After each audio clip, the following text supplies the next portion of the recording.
Have you ever wondered what happens when a giant like Volkswagen finally reaches a breaking point? Just weeks after 100,000 workers walked off the job and booed their CEO during a tense standoff, VW has struck a deal with unions. But let me tell you, this is not the end of their troubles. It's a compromise with heavy consequences. 35,000 job cuts, factory closures, and major shifts in production. In this video, I'll walk you through what's happening, why this deal matters, and what it means for the future of one of Germany's most iconic companies. And hey, if you missed my previous video about VW's CEO being booed during those historic strikes, I've linked it in the description. Make sure to check it out for the full backstory.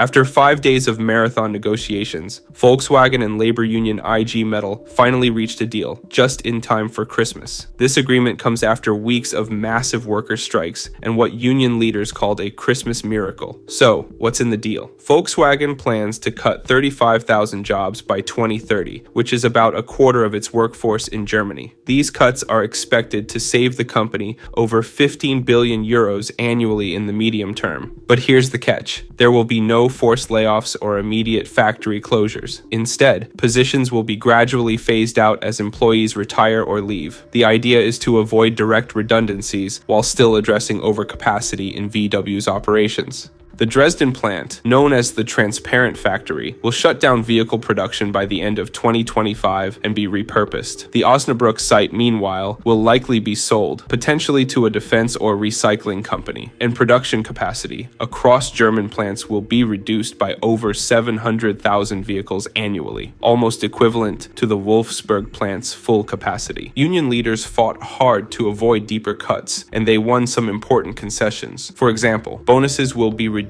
but not entirely scrapped, and workers' jobs are guaranteed until 2030. However, pay raises will now be diverted into a future fund, which will be used to finance flexible working hours and job security initiatives. This deal may have avoided mass strikes for now, but the underlying problems that led to this crisis are far from resolved.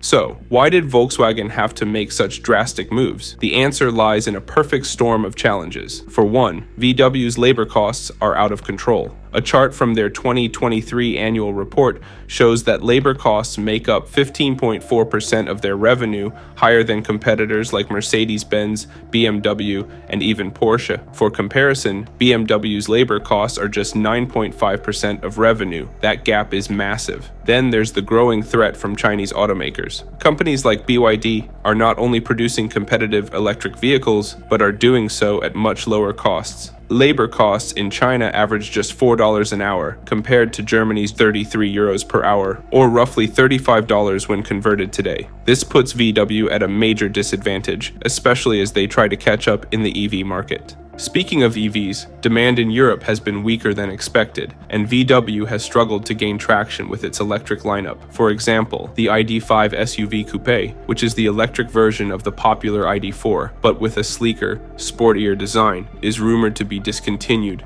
due to low demand. On top of that, their flagship Wolfsburg plant produced only 490,000 vehicles in 2023, far below its capacity of 750,000. Volkswagen's leadership has emphasized that these cuts are essential to secure the company's future. CEO Oliver Blume called the deal a decisive step toward reducing overcapacity and lowering costs. But let's not forget the pressure from investors. Shares of VW have dropped 23% this year, and every strike day cost the company up to 100 million euros in revenue. Clearly, they couldn't afford to let this crisis drag on.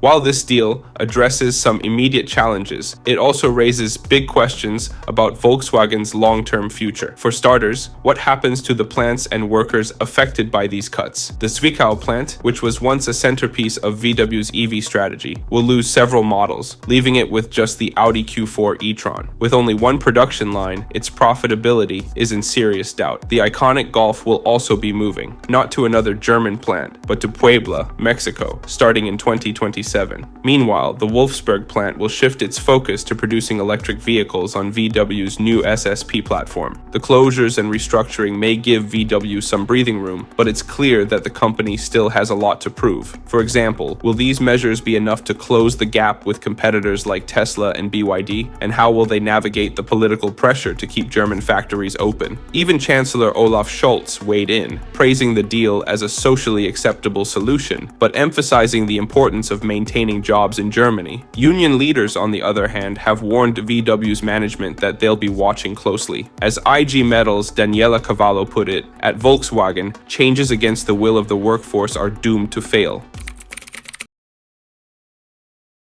This deal may have provided temporary relief, but it's not a magic bullet for VW's deeper challenges. Labor cost reductions and factory closures alone won't solve the company's struggles in the EV market. Let's not forget, the EV industry is evolving rapidly, and Volkswagen has been slow to adapt compared to rivals like Tesla and BYD. In addition to addressing their production costs, VW needs to rethink its product lineup. Rumors of the ID.5's discontinuation highlight a larger issue: how to make EVs that not only compete on quality, but also attract a loyal customer base. VW has announced plans to produce the ID Golf on its SSP platform, but that's still years away. Can they afford to wait that long while competitors are moving at lightning speed?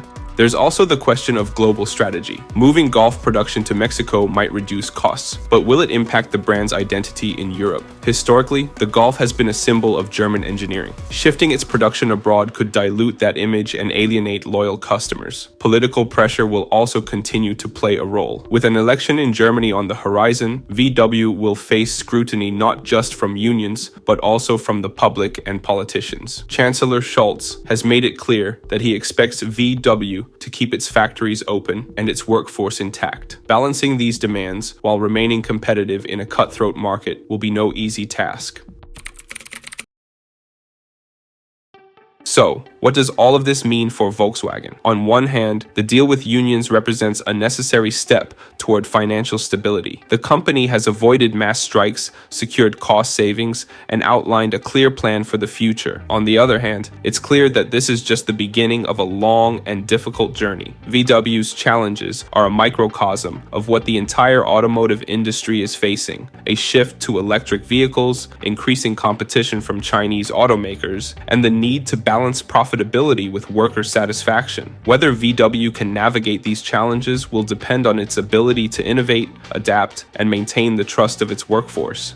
And let's not forget the workers themselves. They've made significant sacrifices to keep the company afloat, but their demands for fairness and job security haven't gone away. As IG Metall's Daniela Cavallo said, any future changes will need to be made with the workforce's approval. If you want to understand how VW reached this point and the tensions that led to those historic strikes, be sure to check out my previous video where I break it all down. It's linked in the description. And as always, let me know your thoughts in the comments. Do you think this deal will be enough to save VW? Or is this just the beginning of more challenges to come?